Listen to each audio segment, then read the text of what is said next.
to the NFC West, where we have the Cardinals total at 8.5 with a little juice on the under. I will go with the under.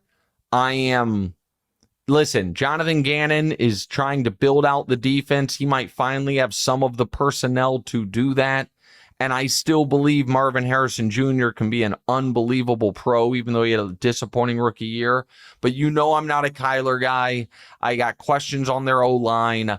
I just don't think they're going to be above 500. So I will go under on the Cardinals 8.5. Go ahead. Yeah, what happens with the Cardinals if they're like, what's going to happen with Kyler Murray? He's probably the Steelers quarterback in a year. Oh, okay. Yeah, I agree with that as well. I don't like the Cardinals. Yeah. I mean, don't you think the Steelers trading for Kyler sounds about Steelersy? It sounds like something the Steelers would do 100%. Yeah. It feels like Kyler Murray, starting quarterback for the Pittsburgh Steelers, week 1 of next year, feels about like the plan. And the Cardinals, kind of start over. That's what I would think. Maybe I'm just making that up, but it feels like that is a real possibility. Grab him. I guess the Colts too. The Colts just went veteran. Then they drafted Anthony Richardson. Snap gave up on him. Maybe they go back to a veteran, but a team like that. All right, Rams. I think this will surprise people. This is not one of my bets. I am going over with the Rams for 9.5. However, I am not going to put money on it because of the Stafford question. I think with a healthy Stafford, they are incredibly dangerous.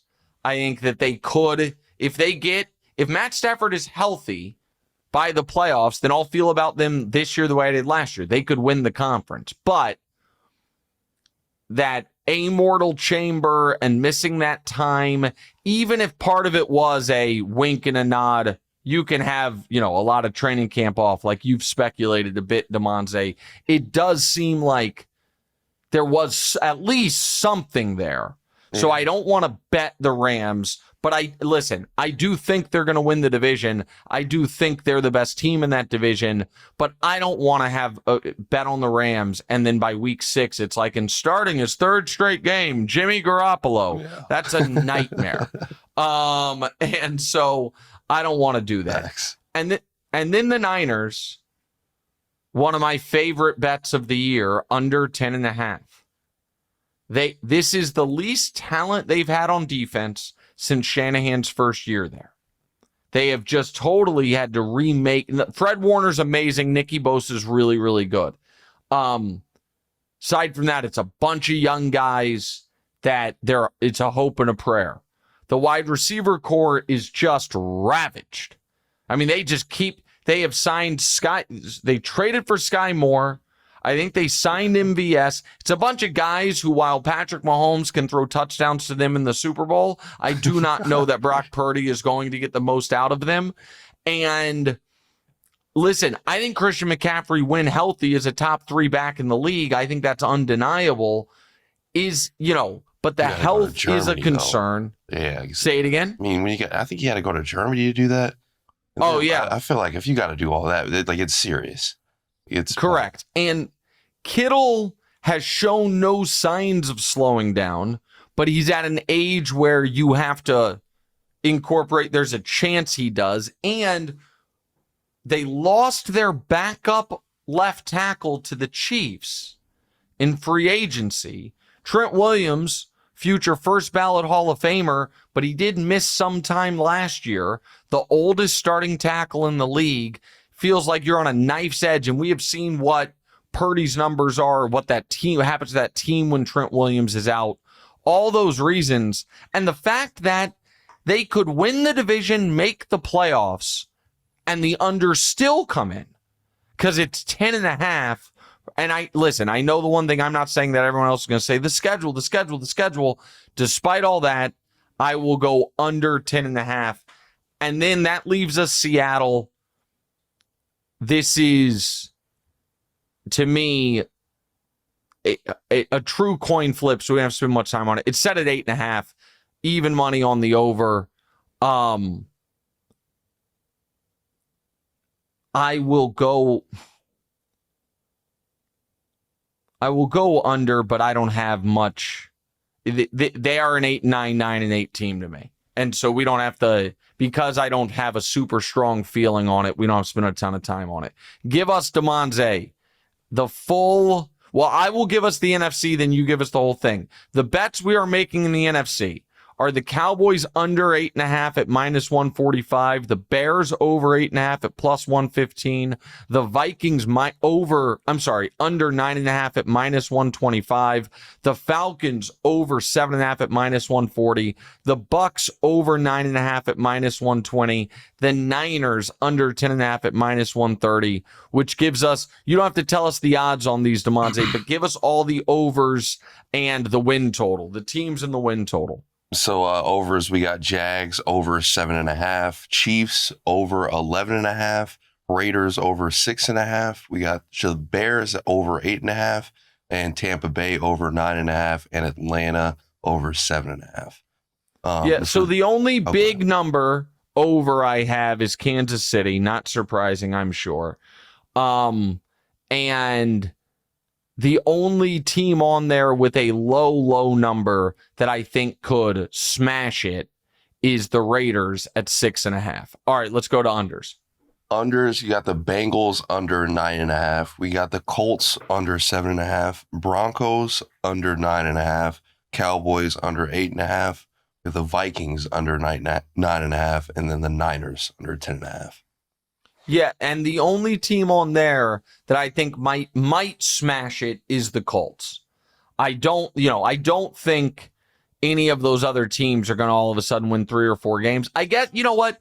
The Niners are a Christian McCaffrey and or Trent Williams missing 6 weeks away from potentially winning 6 games again with that defense, so they could smash it, but that's 12. Last year we did 10. We did 8 last year because we went 6-2. We gave you all 32, but our bets, and here's why we only did 8 last year.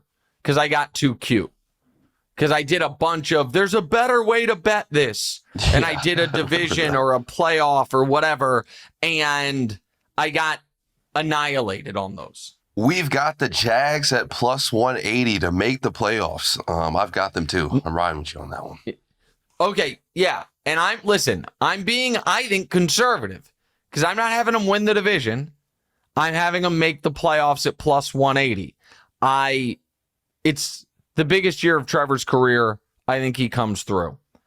DeMonze, the next one is probably the most juice I've ever laid on this show, but I don't care. Go ahead. Yeah, the Chiefs to make the playoffs at -380.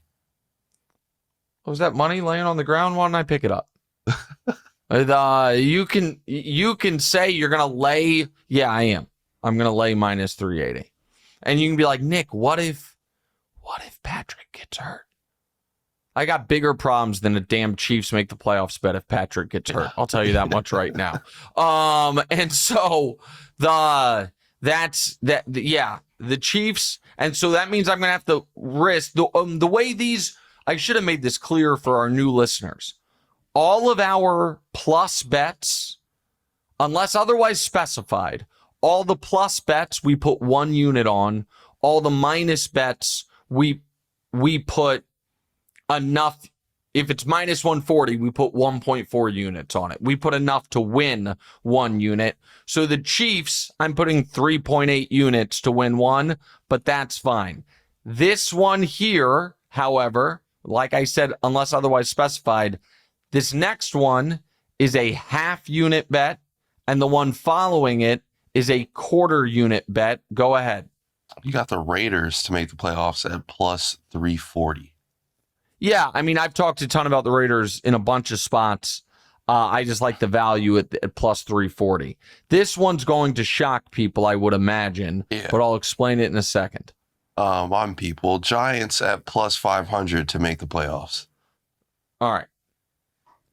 So the producer's wondering, if I believe the Giants can make the playoffs, why not also bet them to win at least 6 games? Because here's the deal.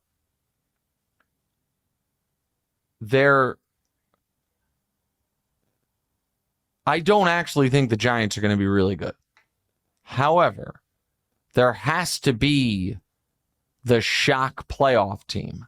I have cast my lot with it being the Raiders. Is there an argument that Russell Wilson channels something, that D-line, Malik Neighbors continues on the ascent, a soft NFC East because maybe Jaden misses time or something? Yes. So I think the Giants check a few of those boxes, and at 5-1, I'm good with it. So that's where I land. And then last but not least, and you're going to see this team all over my gambling card this year. You got the Bucks at -170 to make the playoffs. Yeah.